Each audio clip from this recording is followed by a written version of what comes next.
నాన్నంటే ఒక భరోసా, ఒక బాధ్యత, ఒక భద్రత. చిన్నప్పుడు మన చేతిని పట్టుకొని నడిపించిన ఆ చేతులు మన భవిష్యత్తు కోసం జీవితాంతం కష్టపడుతున్నాయని అప్పట్లో మనకు తెలియదు. తన అలసటను, బాధను, కన్నీళ్లను దాచుకొని కుటుంబం కోసం పోరాడుతున్నాడని మనకు అప్పుడు అర్థం కాదు. మనకు మంచి జీవితం ఇవ్వాలని తన కోరికలను కూడా వదులుకుంటాడు. తన ఆరోగ్యాన్ని పట్టించుకోకుండా కుటుంబం కోసం కష్టపడతాడు. కుటుంబం నవ్వితే చాలు, అదే అతని ఆనందం. కొన్నిసార్లు నాన్న కఠినంగా మాట్లాడతాడు, మనపై కోపపడతాడు. కానీ ఆ కోపం వెనక ప్రేమ ఉంటుంది. నా పిల్లల జీవితంలో బాధపడకూడదు అనే భయం ఉంటుంది. ప్రపంచం మొత్తం మనల్ని వదిలేసిన మన వెనక నిలబడే మొదటి మనిషి నాన్నే. మన ఓటంలో ధైర్యం ఇచ్చేది, మన విజయాల్లో మనకంటే ఎక్కువ ఆనందించేది కూడా నాన్నే. జీవితంలో అత్యంత బాధాకరమైన విషయం ఏంటంటే, ఒకప్పుడు ఎంతో బలంగా కనిపించిన నాన్న వయసుతో మెల్లగా అలసిపోతూ కనిపించడం. మన కోసం పర్వతాలను నిలిచిన మనిషి కూడా ఒకరోజు బలహీనంగా మారడం.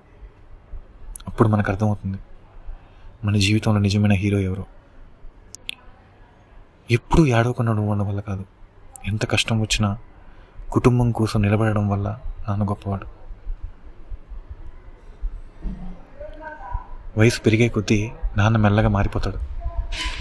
ఒకప్పుడు మనల్ని భుజాలపై మోసిన బలమైన చేతులు ఇప్పుడు వణుకుతాయి. మన కోసం రాత్రింబవళ్ళు కష్టపడ్డ మనిషి ఇప్పుడు కొంచెం నెమ్మదిగా కనిపిస్తాడు.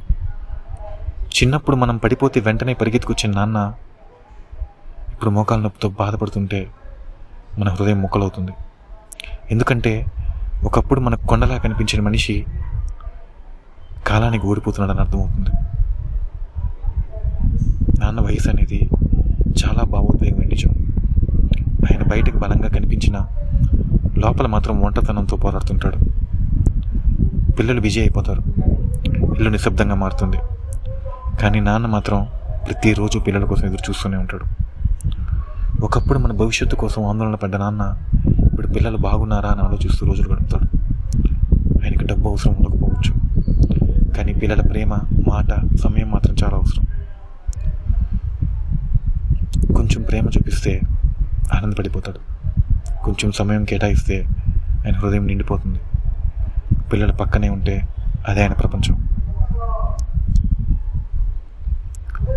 జీవితంలో చాలా ఆలస్యంగా అర్థమయ్యే విషయం ఏంటంటే, మన కోసం తన యవ్వనాన్ని మొత్తం ఖర్చు చేసిన మనిషి నాన్నని.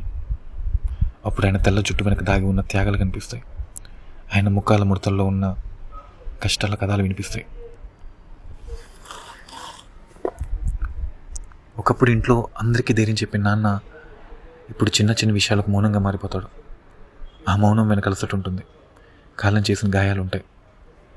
చిన్నప్పుడు మనం నిద్రపోయే వరకు కాపలా కాసిన నాన్న ఇప్పుడు తలుపు దగ్గర కూర్చొని పిల్లలు ఎప్పుడొస్తారని ఎదురు చూస్తుంటాడు. ఒకప్పుడు తన భుజాలపై ప్రపంచాన్ని మూసిన మనిషి ఇప్పుడు మెట్లెక్కేటప్పుడు కూడా నెమ్మదిగా అడుగులేస్తుంటే చాలా కష్టంగా అనిపిస్తుంటుంది. నాన్న వృద్ధాప్యం చూసినప్పుడు కాలం ఎంత క్రూరం అర్థమవుతుంది. ఎందుకంటే మన కోసం ఎప్పుడు అలసిపోని మనిషి కూడా ఒకరోజు అలసిపోతాడు. ఆయన చేతుల మీద కనిపించే ముడతలు కేవలం వయసు గుర్తులు కావు, అవి కుటుంబం కోసం చేసిన త్యాగాల ముద్రలు.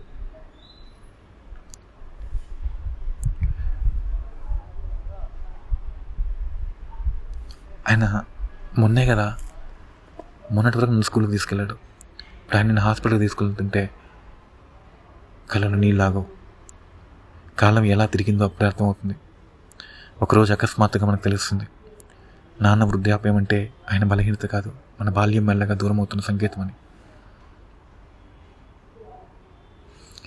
కెరీర్, డబ్బు, విజయాలు ఇవన్నీ జీవితంలో ముఖ్యమే. కానీ ఒక విషయం మాత్రం ఎప్పటికీ గుర్తుంచుకోవాలి, మన తండ్రి వృద్ధాప్యం మళ్ళీ తిరిగి రాదు. డబ్బు మళ్ళీ సంపాదించవచ్చు, కానీ నాన్నతో గడిపే సమయం మాత్రం తిరిగి రాదు. మన కోసం మన జీవితాన్ని మొత్తం ఖర్చు చేసిన మనిషి కోసం మన కోసం ఎదురు చూస్తుంటాడు.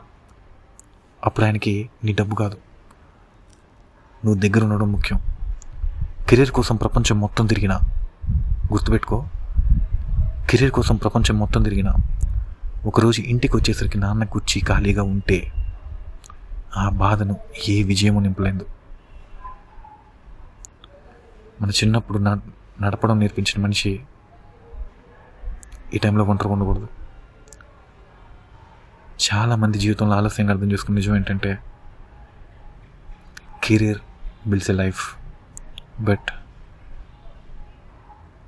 ఆ లైఫ్కి రీజనే పేరెంట్స్.